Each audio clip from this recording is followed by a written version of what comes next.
ಇಲ್ಲ love story ಅಂತ ಇಲ್ಲ, ಅದೊಂದು ಕ್ಲಾರಿಟಿ. ಆಕ್ಚುಲಿ ಬಿಗ್ ಬಾಸ್ ಬರೋಕ್ಕಿಂತ ಮುಂಚೆ ಆನೆಸ್ಟ್ಲಿ ನಾವು ಆಲ್ಮೋಸ್ಟ್ 1 year ಮಾತಾಡೇ ಇರಲಿಲ್ಲ. ಪರ್ಸನಲ್ ಆಗಿ ಎಲ್ಲೂ ಮೀಟ್ ಮಾಡಿರಲಿಲ್ಲ. ಸೊ ಎಲ್ಲೋ ಒಂದ್ ಕಡೆ ಹೆಸರು ಓಡ್ತಾ ಇತ್ತು ಅನುಷಾ ಬರ್ಬೋದು ಅಂತ, ಬಟ್ ಕನ್ಫರ್ಮ್ ಇರಲಿಲ್ಲ. ಸೊ ಸ್ಟೇಜ್ ಮೇಲೆ ಹೋದಾಗ ಐ ಥಿಂಕ್ ಅವ್ರಿಗೂ ಗೊತ್ತಿರಲಿಲ್ಲ ನಾನು ಬರ್ತಾ ಇದೀನಿ ಅಂತ. ಯಾರೋ ಹುಡುಗಿ ಕೈ ಅಂದ್ರು ಫಸ್ಟ್. ನಾನು ಅಪ್ಪ ಇಷ್ಟೆಲ್ಲ ಜಿಮ್ ಆಗ್ಬಿಟ್ಟು ಇಷ್ಟೆಲ್ಲ ರಫ್ ಆಗಿರೋ ಕೈನ ಹುಡುಗಿ ಕೈ ಬಿಡ್ಲಪ್ಪ ಇವರು. ಸ್ವರ್ಗಕ್ಕೆ ಹೋದಾಗ ಇನ್ನೊಬ್ರ ಜೊತೆ ಆರಾಮಾಗಿ ಓಡಾಡ್ಕೊಂಡು ಆರಾಮಾಗಿ ಚಪಾತಿ ಹೊಸ್ಕೊಂಡು ಬೇಯಿಸ್ಕೊಂಡು ಆರಾಮಾಗಿದ್ದಾರೆ ಅಂತ.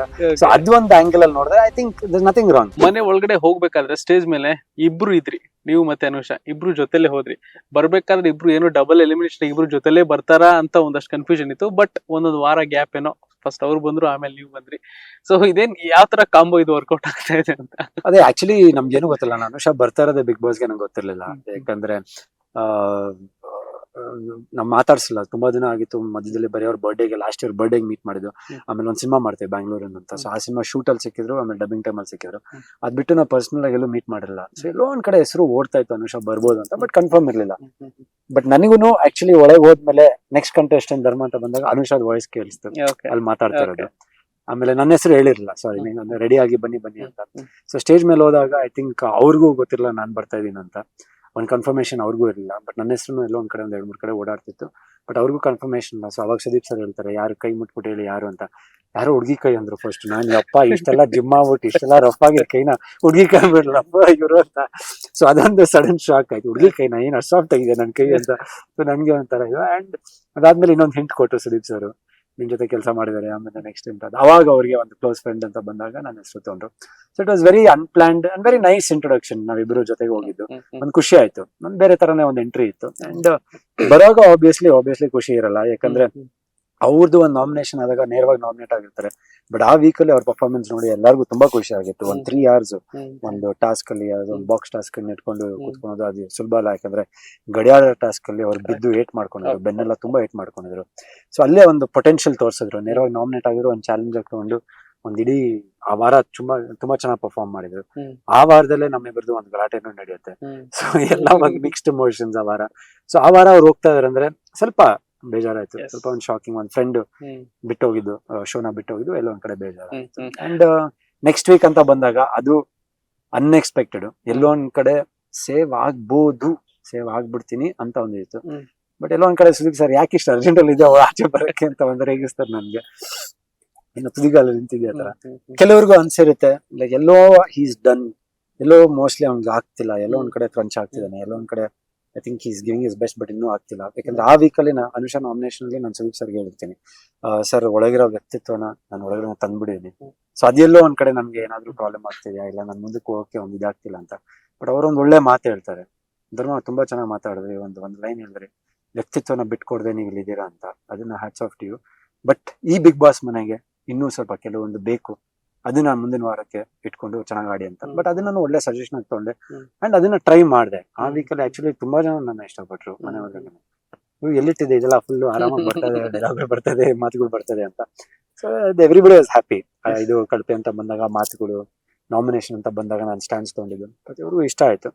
ಎಲ್ಲೋ ಒಂದ್ ಕಡೆ I think it was nomination, I mean voting ಅಲ್ಲಿ ಪ್ರಾಬ್ಲಿ ಕೆಲವ್ರಿಗೆ ಅನ್ಸಿರ್ಬೋದು ಇವನ್ ಇದೇ ತರ ಆಚೆ ಬರ್ಲಿ, ಒಳ್ಳೆ ಹುಡುಗ ತರನೇ ಆಚೆ ಬರ್ಲಿ, ಬೇಡ ಇಷ್ಟೇ ಸಾಕು ಅಂತ ಅನ್ಸಿರ್ಬೋದು. ಆಚೆ ಬರ್ಲಿ ಅಂತ ಒಂದ್ ಒಳ್ಳೆ ಇಮೇಜ್ ಬಂತು ಅಂತ. ಆಮೇಲೆ ಸೊ ಇವಾಗ ನೀವ್ ಹೇಳಿದ್ರಿ ನಾನು ಮತ್ತೆ ಅನುಷಾ ಸಿಕ್ಕಿದ್ ಕಡಿಮೆ ಅಂತ. ಸೊ ನೀವು ಮತ್ತೆ ಅನುಷಾ ಒಳಗಡೆ ಇದ್ದದ ರೀತಿ, ಆಟ ಆಡ್ತಿದ್ ರೀತಿ, ಮಾತಾಡ್ತಿದ್ ರೀತಿ ನೋಡಿ ಹೊರಗಡೆ ಒಂದಷ್ಟು ಕಮೆಂಟ್ ಗಳು ಪಾಸ್ ಆಗುತ್ತೆ, ಒಳ್ಳೆ ರೀತಿಲಿ ಆಗುತ್ತೆ, ಒಂದಷ್ಟು ಜನ ಹೇಳ್ತಾ ಇರ್ತಾರೆ.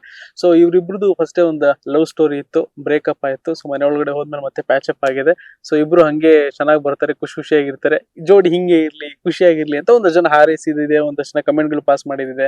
ಏನ್ ಎಕ್ಸಾಕ್ಟ್ಲಿ ಲವ್ ಸ್ಟೋರಿ ಏನಾದ್ರು? ಇಲ್ಲ ಲವ್ ಸ್ಟೋರಿ ಅಂತ ಇಲ್ಲ, ಅದೊಂದು ಕ್ಲಾರಿಟಿ. ಆಕ್ಚುಲಿ 2018-19 ಆ ಟೈಮಲ್ಲಿ ಶೂಟ್ ಮಾಡ್ತಾ ಇದ್ವಿ ಒಂದು ಸಿನಿಮಾಗೆ. ಅಲ್ಲಿ ಹೊನ್ನಾವರಲ್ಲಿ ಶೂಟಿಂಗ್ ಟೈಮ್ ಅಲ್ಲಿ ಸ್ವಲ್ಪ ನನ್ಗೂ ಅವ್ರಿಗೂ ಒಂಚೂರು ಗ್ಯಾಪ್ ಆಗುತ್ತೆ. ಕೆಲವೋ ಒಂದ್ ಕಡೆ ಮನಸ್ತಾಪಗಳು ಶುರು ಆಗುತ್ತೆ ಯಾವ್ದೋ ಒಂದು ವಿಷಯಕ್ಕೆ. ಕೆಲವು ಶೂಟಿಂಗ್ ಸೆಟ್ ಶೂಟಿಂಗ್ ಸೆಟ್ ಎಲ್ಲ ಆಗಿರೋಂಥ ಒಂದು ವಿಷಯದಲ್ಲಿ ಸ್ವಲ್ಪ ಅದು ಪರ್ಸನಲ್ ಡಿಫ್ರೆನ್ಸ್ ಬಂದ್ಬಿಡುತ್ತೆ. ಸೊ ಸ್ವಲ್ಪ ಗ್ಯಾಪ್ ಆಗುತ್ತೆ. ಶೂಟಿಂಗ್ ಮುಗಿಸ್ಕೊಂಡ್ ಬರ್ತೀವಿ, ಜಾಸ್ತಿ ಟಚ್ ಅಲ್ಲಿ ಇರಲ್ಲ. ನೆಕ್ಸ್ಟ್ ಅವ್ರು ಕರೆದಿದ್ದು ಅವ್ರ ಬರ್ಡೇಗೆ, ಅವ್ರ ಲಾಸ್ಟ್ ಇಯರ್ ಬರ್ಡೇಗೆ ನನಗೆ ಕರೆದು ಬಾ ಧರ್ಮ ಅಂತ. ಆಮೇಲೆ ಇನ್ನೊಂದು ಸಿನಿಮಾ ಬ್ಯಾಂಗ್ಳೂರಿನ ಅಂತ ಒಂದು ಸಿನಿಮಾ, ಅದನ್ನ ಶೂಟಿಂಗ್ ಸ್ಟಾರ್ಟ್ ಮಾಡ್ತೀವಿ. ಸೊ ಅಲ್ಲಿ ನಮ್ದು ಸಾಂಗ್ಸ್ ಆಗಿರ್ಬೋದು, ಸೀನ್ಸ್ ಆಗಿರ್ಬೋದು, ಕಾಂಬಿನೇಷನ್ ಆಗಿರ್ಬೋದು. ಸೊ ಆ ಇದ್ರಲ್ಲೂ ಮೋಸ್ಟ್ಲಿ ಕಪಾಳಕ್ಕೆ ಹೊಡೆಯೋದು ಒಂದ್ ಸೀನ್ ಇರುತ್ತೆ. ನಾನು ಹೇಳಿದೆ ಅಮ್ಮ ಏನೇನೋ ತಲೆಯಲ್ಲಿ ಇಟ್ಕೊಂಡು ಹೊಡೆದಿರ್ಬಿಟ್ಟೆ ಅಂತ. ಸೊ ಐ ಥಿಂಕ್ ಅದು ಒಂದು ಇದು ಇರುತ್ತೆ, ವೆರಿ ಕಾರ್ಡಿಯಲ್. ಸೊ ಅಲ್ಲಿ ನಮ್ ಮತ್ತೆ ಒಂದು ಒಂದ್ ಮತ್ತೆ ವಿ ಸ್ಟಾರ್ಟೆಡ್ ಟಾಕಿಂಗ್ ಮತ್ತೆ ಬಟ್ ಆ ಗ್ಯಾಪ್ ಇತ್ತು. ಲೈಕ್ ಇಲ್ಲಿ ಬರೋಕ್ಕಿಂತ ಮುಂಚೆ ಬಿಗ್ ಬಾಸ್ ಬರೋಕ್ಕಿಂತ ಮುಂಚೆ ಆನೆಸ್ಟ್ಲಿ ನಾವು ಆಲ್ಮೋಸ್ಟ್ 1 year ಮಾತಾಡೇ ಇರ್ಲಿಲ್ಲ. ಬರೀ ಶೂಟಿಂಗ್ ಸೆಟ್ ಅಲ್ಲಿ ಬಿಟ್ಟು ಪರ್ಸನಲ್ ಯಾವ್ದು ಸಿಕ್ಕಿರಲಿಲ್ಲ, ಮಾತಾಡಿರ್ಲಿಲ್ಲ. ಬಟ್ ಬಿಗ್ ಬಾಸ್ ಮನೆ ಅಂತ ಬಂದಾಗ ಮತ್ತೆ ಅವ್ರ ನರ್ಕ, ನಾನ್ ಸ್ವರ್ಗದಲ್ಲಿದ್ದೆ. ಸೊ ಈ ಕಡೆ ಕೆಲವೊಂದ್ಸರಿ ನನ್ನ ಅನುಷನ ಟ್ಯಾಗ್ ಮಾಡಿದಾಗ ಅವ್ರಿಗೆ ಬೇಜಾರಾಗ್ತಿತ್ತು. ನನ್ನ ಹೆಸರು ಆಗ್ತು ಅಂದ್ರೆ ಅವ್ರ ಐಶ್ವರ್ಯ ಜೊತೆ ಆರಾಮಾಗಿ ಮಾತಾಡ್ಕೊಂಡಿದ್ದಾರೆ, ನನ್ನ ಹೆಸರು ಆಗ್ತು ಅಂತ ನನಗೇನ್ ಬೇಜಾರು, ಅವ್ರು ಯಾರ ಜೊತೆ ಇದ್ರೆ ನನ್ಗೇನ್ ಬೇಜಾರು ಅಂತ. ಕೆಲವೊಂದು ಆ ವಿಚಾರದಲ್ಲಿ ಹೇಳ್ತಾರೆ, ನೀವು ಐಶ್ವರ್ಯ ಜೊತೆ ಏನೋ ಮಾತಾಡಿದಾಗ ಏನೋ ನೋಡೋದು ಪೊಸೆಸಿವ್ ಆಗಿದ್ರು, ಆಮೇಲೆ ನರಕದಲ್ಲಿ ಬೇರೆ ಇದ್ರು. ಪೊಸೆಸಿವ್ ಕಿಂತ ಐ ಥಿಂಕ್ ಅವ್ರಿಗೆ ಅನ್ಸಿದ್ದು ಅಲ್ಲ, ಒಂದ್ ಫ್ರೆಂಡ್ ಇಷ್ಟು ವರ್ಷ ಫ್ರೆಂಡ್ ಆಗಿದ್ದು ಸಡನ್ ಆಗಿ ಸ್ವರ್ಗಕ್ಕೆ ಹೋದಾಗ ಇನ್ನೊಬ್ರ ಜೊತೆ ಆರಾಮಾಗಿ ಓಡಾಡ್ಕೊಂಡು ಆರಾಮಾಗಿ ಚಪಾತಿ ಹೊಸ್ಕೊಂಡು ಬೇಯಿಸ್ಕೊಂಡು ಆರಾಮಾಗಿದ್ದಾರೆ ಅಂತ. ಸೊ ಅದೊಂದ್ ಆಂಗಲ್ ಅಲ್ಲಿ ನೋಡಿದ್ರೆ I think there nothing wrong. ನನ್ಗೂ ಆಕ್ಚುಲಿ ಅವ್ರ ಏನಾದ್ರು ಸಡನ್ ಆಗಿ ಬೇರೆಯವ್ರ ಜೊತೆ ಆರಾಮಾಗಿ ನನ್ನ ಬಗ್ಗೆ ಕಾಳಜಿನೇ ಇರ್ಲಿಲ್ಲ ಅಂದ್ರೆ, ಅಪ್ಪ ಏನ್ ಫ್ರೆಂಡ್ ಅಪ್ಪ ಇದು, ನಾವ್ ಕೆಲಸ ಮಾಡಿದ್ವಿ, ನಾವು ಇಷ್ಟು ವರ್ಷ ಕೆಲಸ ಮಾಡಿದ್ವಿ, 2 ಸಿನಿಮಾ ಮಾಡಿದ ಜೊತೆಗೆ 3ನೇ ಸಿನಿಮಾ ರಿಲೀಸಿಗೆ ರೆಡಿ ಇದೆ. ಬಟ್ ಈ ಟೈಮಲ್ಲಿ ಬಂದ್ಬಿಟ್ಟು ಯಾರೋ ಬೇರೆ ಫ್ರೆಂಡ್ ಸಿಕ್ಕಿದ ತಕ್ಷಣ ನನ್ನ ದೂರ ಮಾಡಿದ್ರೆ ಆಬ್ವಿಯಸ್ಲಿ ಒಂದ್ ಮನುಷ್ಯ ಅಂದ್ಮೇಲೆ ಫ್ರೆಂಡ್ಶಿಪ್ ಅಲ್ಲೂ ಅದ್ ಬರುತ್ತೆ.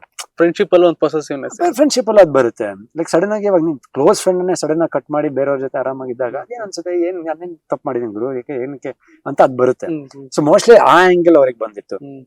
ಆಮೇಲೆ ಕೆಲವೊಂದ್ಸರಿ ಅವರೇ ಕ್ಲಿಯರ್ ಮಾಡಿದ್ದಾರೆ, ಅಪ್ಪ ಅವ್ರು ಯಾರ ಜೊತೆ ಆರಾಮಾಗಿಲ್ಲ, ನನ್ಗೂ ಒಂದು ಫ್ಯಾಮಿಲಿ ಅಂತ ನೋಡ್ತಾ ಇರ್ತಾರೆ, ಇದಿಲ್ಲ ನನ್ನ ಹೆಸರು ದಯವಿಟ್ಟು ಎತ್ಬಿಡಿ ಅಂತ. ಆ ಟೈಮ್ ಅಲ್ಲಿ ಐ ಥಿಂಕ್ ಏನೋ ಒಂದು ಸ್ವರ್ಗ ನರ್ಕ ಒಂದಾದ್ಮೇಲೆ ಒಂದು ಟ್ರೂತ್ ಅಂಡ್ ಡೇರ್ ಗೇಮ್ ಅಂತ ಆಗುತ್ತೆ. ಅಲ್ಲೇನು ಪಾಪ ಅವ್ರು ಹೇಳಿದ ರೀತಿನೇ ಬೇರೆ ತರ ಇತ್ತು. ಲೈಕ್ ನಮ್ದು ಇದಿತ್ತು ಏನದು, we use to be very close friends, but ಸ್ವಲ್ಪ ಇದಾಯ್ತು ಅಂತ. ಅದು ಪಾಪ ಸುರೇಶ್ ಅವ್ರು ಕೇಳ್ಸ್ಕೊಂಡಿದ್ದು ಅರ್ಥ ಮಾಡ್ಕೊಂಡ ರೀತಿನೇ ಬೇರೆ ತರ ಇತ್ತು. ಬಂದ್ಬಿಟ್ಟು ಪಡಪಡ ಅಂತ ಡೈರೆಕ್ಟ್ ಆಗಿ ಅದೇ ಇವ್ರಿಬ್ರದ್ದು ಏನೋ ನಡೀತಾ ಇತ್ತು, ಮೊದ್ಲು ಇವರೆಲ್ಲ ಜೊತೆಗಿದ್ರು ಅಂತ ಏನೋ. ಸುರೇಶ್ ಏನಕ್ಕೆ ಸುಮ್ನೆ ನಮ್ದು ನೋಡ್ತಾ ಇರ್ತಾರೆ ಫ್ಯಾಮಿಲಿ, ಅಲ್ಲಿ ಸ್ವಲ್ಪ ಬೇಜಾರಿತ್ತು. ಇದೆಲ್ಲ ನೀವ್ ಇದ್ ಮಾಡ್ಕೊಂಡು ಸುಮ್ನೆ ಕಾಂಪ್ಲಿಕೇಟ್ ಮಾಡೋದು ಬೇಡ ಅಂತ. ಸೊ ಅಲ್ಲಿ ಇನ್ನೊಂದು ಆಪರ್ಚುನಿಟಿ ಸಿಕ್ಕಿದಾಗ ಐ ಥಿಂಕ್ ಆ ರೋಸ್ ಕೊಡುವಾಗ ನಾನು ಹೇಳಿದೆ, ಒಂದು ಪ್ಯೂರ್ ಫ್ರೆಂಡ್ಶಿಪ್ ಹೆಂಗಿರ್ಬೋದು ಅಂದ್ರೆ ಧನರಾಜು ಮತ್ತೆ ಇವರು ಯಾರು ಹನುಮಂತು ಮತ್ತೆ ಧನರಾಜು ಯಾವ ತರ ಒಂದು ಫ್ರೆಂಡ್ಶಿಪ್, ಹುಡುಗರು ಯಾವ ತರ ಫ್ರೆಂಡ್ಸ್, ನಮ್ದು ಒಂದು ಒಳ್ಳೆ ಫ್ರೆಂಡ್ಶಿಪ್ ಇದೆ.